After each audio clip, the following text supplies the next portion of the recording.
സാലിസ് പ്ലേറ്റിൻ്റെ പുതിയൊരു എപ്പിസോഡിലേക്ക് എല്ലാവർക്കും സ്വാഗതം. അപ്പോൾ വിശേഷങ്ങൾ ചോദിക്കട്ടെ. എല്ലാവർക്കും സുഖമാണല്ലോ അല്ലേ? എനിക്കും ദൈവനമ്പ്രാൻ്റെ കൃപ കൊണ്ട് സുഖം തന്നെയാണ് കേട്ടോ. അപ്പോൾ ഞാൻ ഇന്ന് കാണിക്കാൻ പോണതേ കുറച്ച് ചക്ക വരട്ടുന്നതാണ്. കുറച്ച് ചക്ക കിട്ടിയിട്ടുണ്ട്. അതായത് നാട്ടിൽ വന്നിട്ടുണ്ടെന്നുണ്ടെങ്കിൽ അറിയാലോ, ഇത് അങ്ങനത്തെ ഒരു സമയമാണ്. ചക്ക, മാങ്ങ അങ്ങനെയുള്ള എല്ലാ സാധനങ്ങളും കിട്ടുന്ന സമയമാണ്. അപ്പോൾ ഇച്ചിരി ചക്ക കിട്ടിയപ്പോൾ ഞാൻ ഓർത്ത് എന്നാൽ അതൊന്ന് വരട്ടി വയ്ക്കാമെന്ന്. നല്ല പഴുത്ത് മധുരമുള്ള ചക്കയാണെന്നുണ്ടെങ്കിൽ കേട്ടോ വരട്ടിയാൽ നല്ല സൂപ്പറായിട്ട് വരുള്ളൂ. അപ്പോൾ ചക്കയുടെ കുരു, ചവണി അങ്ങനെയുള്ള വേണ്ടാത്ത സാധനങ്ങളെല്ലാം മാറ്റി കളഞ്ഞിട്ട് അതിനെ 2-3 ഭാഗങ്ങളായിട്ട് ഒന്ന് കട്ട് ചെയ്തെടുക്കുക ഒരു ചുളേനെ. അതിനുശേഷം മിക്സിയിൽ ഇട്ടിട്ട് നമുക്കൊന്ന് അടിച്ചെടുക്കുക. ആവശ്യത്തിന് മാത്രം വെള്ളം ചേർക്കുക. അതിനുശേഷം പറ്റുമെന്നുണ്ടെങ്കിൽ മാത്രം ഒന്ന് അരിപ്പയിൽ അരിച്ചിടുക. അല്ലാന്നുണ്ടെന്നുണ്ടെങ്കിൽ ഡയറക്റ്റ് നമുക്ക് വരട്ടിയെടുക്കാം. ഈ പ്രാവശ്യം ഞാൻ ചക്ക വരട്ടണതേ ഇതുപോലത്തെ വലിയൊരു കുക്കറിൻ്റെ അകത്താണ് കേട്ടോ. കുക്കറിൻ്റെ അകത്ത് വരട്ടിയ ഒരു ഗുണം എന്താണെന്ന് പറയുമ്പോൾ കൈമേലേക്ക് ഒട്ടും പൊട്ടിത്തെറിക്കില്ല.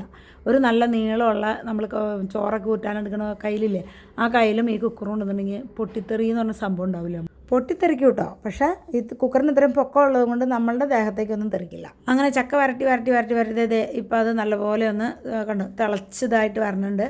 എവിടെയെങ്കിലുമൊക്കെ നമ്മൾ മാറുന്ന സമയത്ത് സിമ്മിലിട്ടേച്ചും പോയച്ചാൽ മതി, ഒരു കുഴപ്പമില്ല. അവിടെ കിടന്ന് ആയിക്കോളും, അടിയിൽ കത്തൊന്നും പിടിക്കില്ല കേട്ടോ. പിന്നെ നമ്മൾ അടുത്ത് നിൽക്കുമ്പോൾ നല്ല ഹൈയിലോ മീഡിയത്തിലൊക്കെ ഇട്ട് നിങ്ങൾക്ക് ഇത് ചെയ്യാം. അപ്പോൾ കണ്ടിന്യൂസ് ഇളക്കി കൊടുക്കണം. അങ്ങനെ ഇത് ഇളക്കി ഇതിൻ്റെ വെള്ളം വറ്റും തോറും ഇത് താഴേക്ക് പോകുമ്പോൾ നമ്മുടെ റിസ്ക് കുറഞ്ഞു വരും. പൊട്ടിത്തെറിക്കൽ ഒട്ടും തന്നെ ഇല്ലാണ്ടാവും. ഇത്ര നേരെ ഞാൻ ഇളക്കി കൊടുത്ത് വെച്ചിരുന്നത് ചെറിയൊരു മരത്തിൻ്റെ ചട്ടകം വെച്ചിട്ടാണ്. പക്ഷേ ഇത് താഴേക്ക് ചെല്ലും തോറും നമ്മളുടെ കൈ താഴേക്ക് പോകേണ്ടി വരും. അപ്പോൾ അതുകൊണ്ട് ഈ ചട്ടകം ഇനി നമുക്ക് റിസ്ക്കാണ്.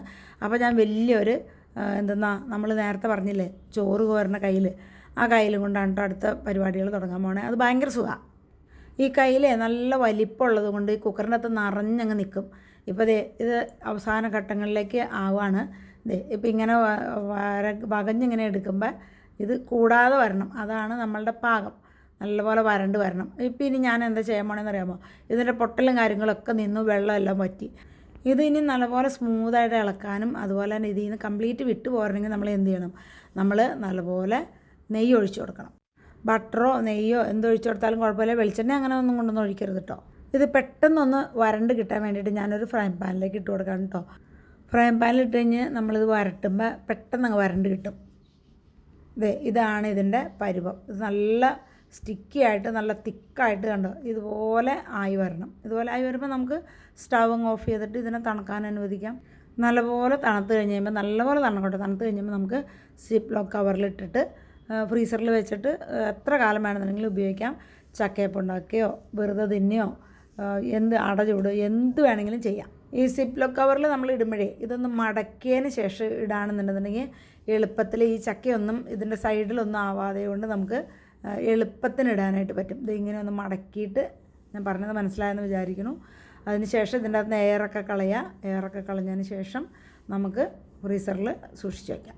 ഇനിയും ചക്കയുടെ കാലമൊന്നും നോക്കണ്ട, നമുക്ക് എന്ന് ഇങ്ങനെ ഉണ്ടാക്കി വെച്ചാൽ നമുക്ക് എല്ലാ ദിവസവും ചക്ക തിന്നാം കേട്ടോ.